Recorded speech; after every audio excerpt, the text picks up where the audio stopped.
what is it about the dark and macabre that fascinates us? Why do multiple cultures surround themselves with symbols of death? And what does it mean to find beauty in death? These are all questions that could conjure up tons of different answers and interpretations. Regardless of questions, death does fascinate human beings, and I think that fascination can be summed up perfectly in goth culture. Goth culture has been a major youth culture since the 1970s, around the time when counterculture itself was starting to gain massive appeal.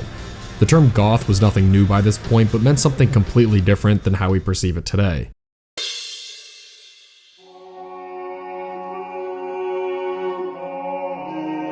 Goths were Germanic people who brought about the final nail in the coffin to the Roman Empire and brought about the medieval age.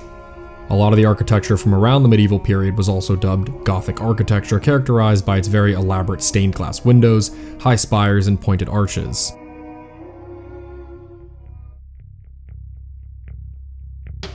Goths, punks, metalheads, and all sorts of rebellious young adults were carving out a community that was going against the grain. These misunderstood and ostracized misfits use imagery and words that were intense to get their point across. A lot of these groups only wanted to see some sort of political or societal reform, but yes, a lot of these groups got swept up in the darkness and used it as a way to get out their violent tendencies. Even though goth culture really found its home in the 1970s, there were plenty of gothic iconography in the late 19th and early 20th century. The late 1800s gave us modern interpretations of monsters like Bram Stoker's Dracula, and the scientifically charged Frankenstein by Mary Shelley. This led into goth icons like Bela Lugosi and Lon Chaney, which bred inspiration for countless goth acts all the way until now. If you're a goth, you already know all of this, and personally the goth culture is something I'm heavily involved in, so when I stumbled upon a goth band that had supposedly had some lost music one night while scrolling on Reddit, my interest was piqued. I had personally never heard of the band The Graveyard 5 until now, but their vibes seem interesting based on the base level research I had done by this point. The Graveyard 5 were active from 1967 to 1969, which predates the goth culture explosion by a few years, and the kind of garage rock music they were making sounds really similar to something the Cramps would put out only a few years later. With their surf rock inspired riffs and spooky lyrics, it's quite surreal they were putting this vibe together way earlier than most. As much as I'd like to talk more about my personal interest in goth culture and music, that's not why we're here tonight. The Graveyard 5, as previously mentioned, happen to have some lost media to their name, and a story that goes beyond just spooky songs and gothic imagery.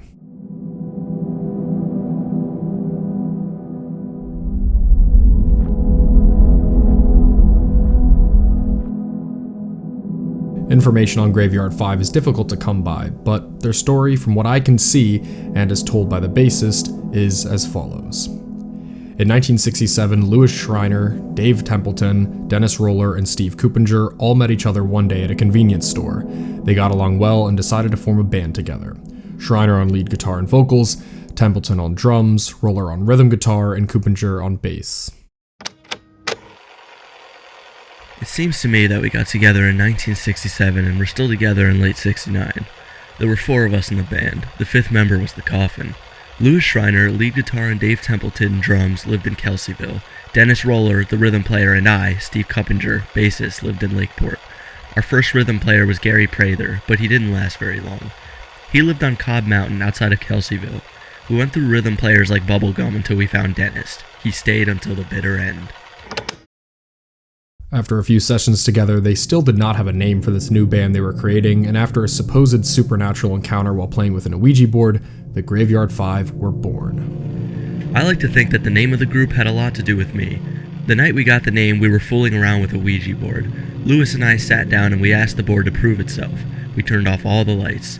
Our hands got icy cold and we heard someone walking outside the window on the gravel. There was no one there. It was after that that the Graveyard 5 came to life.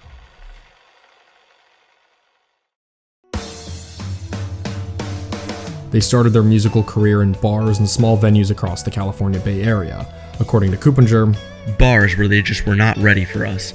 We had fights on the stage and I had beer bottles thrown at us while we played. It was some really hard work for very little pay. Their act included elaborate lights and a dark stage presence, and I'm sure you're thinking to yourself, there's only 4 members and the band is called Graveyard 5. Well, the 5th member was absent in the musical and writing process and was only ever on stage with them. This 5th member being a coffin that the band would bring on stage to really drive home the macabre ambience they were going for.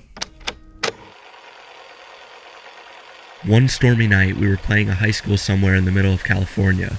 We always played the first song, then we would introduce the band. We finished the song, and before we could say anything, the coffin lid popped open. There was this coffin right in front of us, and to this day, we do not know how it did that. We went on playing, but backed away from it just a little. The coffin was always carried in by 4 guys and set in front of us. That night, the lid stayed open until we had all the equipment loaded, then all of us went back in and carried it out. Over time, the band really found their stage presence and became popular in the Bay Area, attracting people towards their strange live shows. This sudden burst of popularity came from them opening to other more successful local Bay Area bands. They entered a battle of the bands and eventually came out on top, beating out their competition, the Fatigues. Producer Stan Sweeney offered the Graveyard Five a record deal to publish a single under Sweeney's label Stanco. The band needed 2 songs that they would publish first to get their name out there, before working on a full studio album. On a stormy October night, the band got together at Lakeport's Hartley Cemetery, where they frequently wrote their songs. That night, they penned the now Halloween classic, Marble Orchard. It was a very stormy night. Lightning, thunder. We sat in an old Studebaker station wagon and wrote the song as it happened. The heartbeat in the beginning is me thumping my bass strings. I put a lot of reverb and echo on it, and it came out better than the stock heartbeat they had recorded to use. I seem to remember that when Lewis asked me for the cigarette, I handed him a Lucky Strike non-filter. So if you can picture it, then that is about what it looked like that night in the cemetery. The song starts off with an eerie heartbeat effect from the bass guitar and flows right into a gothic garage rock surfer jam. It's an incredible song and I strongly recommend listening to it. Just finish the video first, gotta get up that watch time.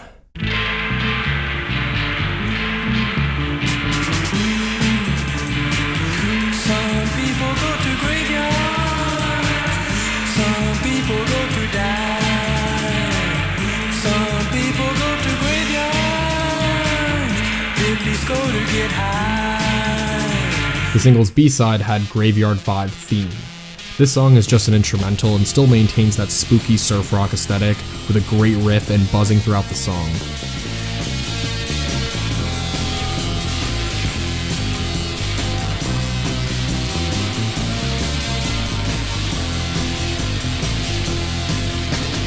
There wasn't a large amount of 45s pressed. I seem to remember 2 or 3 boxes, but they were very small boxes. We were going to have more pressed, but never did. One box was given to DJs to put on jukeboxes, and others were given to friends and people we thought could help us. This single was a hit and was going to shoot the Graveyard 5 to a much bigger audience than they had before. This is going to be a benchmark in music and set the tone for more lighthearted and playful instrumentals while still maintaining that eerie feel with its tone and lyrics, similar to what I mentioned before, like The Cramps. The single was wanted across the nation, but disaster struck before the vinyl could make it to the public.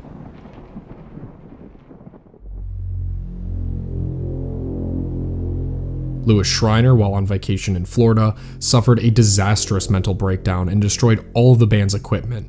Schreiner pulled a gun on Kupinger's sister, who was Schreiner's wife at the time, and tossed the master tapes from Marble Orchard into an alligator-infested lake, tossed the speaker in, and paddled around in it with the guitar as the paddle. After this unfortunate destruction, the band trucked on and went on to work on another single with Stanco Records. In 1969, the Graveyard Five were set to release Stay By My Grave and Out of the Night. We didn't go into the studio again until maybe 7 or 8 months later after we cut the first 45. We worked on Stay By My Grave for maybe 2 or 3 weeks. It was finished. The final mix was done, but it just never got cut. I think it is some of the best stuff we ever did. That song still haunts me. The bass part came in one practice. Lewis was playing a riff and I just started playing the part. That is the way it came out. Think of lightning sizzling through the air with a coat of thunder. It sounds like thunder, but very different. It is so very hard to describe it. The lead part breaks over the singing. Every time I heard it, it would send chills down my spine. I've never heard anything like it. It took a few weeks working to get that effect, but it was well worth the work. With the band having their Marble Orchard single destroyed and Louis Schreiner becoming more and more erratic, the new singles were never released and slowly ended the very short, niche popularity of the Graveyard Five.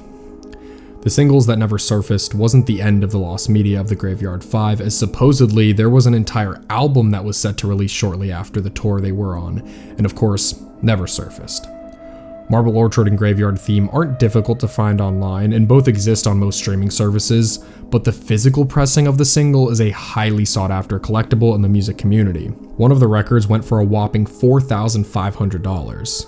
As for the other singles and full album, they were all recorded and just never released, which means there's a very slight possibility that the Stay By My Grave single is out there somewhere, as it was finished, but never released.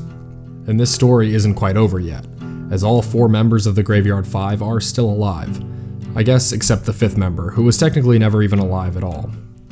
3 out of the 4 members suffered strange and life-altering events happen to them. Roller was severely burned on his arms and still suffers with that to this day. Coopinger was diagnosed with reflex sympathetic dystrophy, and Templeton is currently in prison. Shriner, as far as I know, is just still living in California. Hopefully he's become mentally healthier than he was during the band years. There was something very strange that followed that band, and I think it took its toll on Lewis. I think it has hit all of us. David is in prison, and hell, Lewis might even be dead by now. The last time I talked to him, he was very bad off, and I haven't gotten away clean. 30 years ago, reflex sympathetic dystrophy hit me, and the doctors have been trying to control the pain ever since. There is no cure. The only one I do not know about is Dennis Roller, but he did get burned very bad, on both arms, his chest and his back. Almost all of his little finger was burned off, so I think all of us have been hit by whatever it was that followed us around. Sometimes when it is really late and stormy, I can still feel it, almost like it is waiting out in the dark for me to start another band.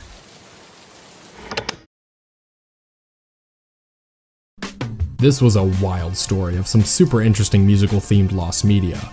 This script started very bare bones, to be honest, but honestly was saved by the interview of Coopinger that we used throughout. It was some amazing insight that helped me understand more of this supposedly cursed band. Hopefully one day the newer singles can be found. Perhaps they'll surface the same day London After Midnight does. Now that'd be the greatest moment in goth culture history. Thank you guys so much for watching. If you like this video, of course, make sure to like the video and subscribe. If you like the channel, make sure to check out our social medias in the description below. Make sure to stop by our Discord, it really is the best place to chat with us and hang with fellow Debunk enthusiasts. Of course, if you'd like to support the channel a little bit more, please head on over to our Patreon, Debunk Plus. For only $1 a month, and you guys get access to videos early, script PDFs, whatever random stuff we decide to put up, and more. As always, my name is Sep from Debunk File. See you guys next time. Bye.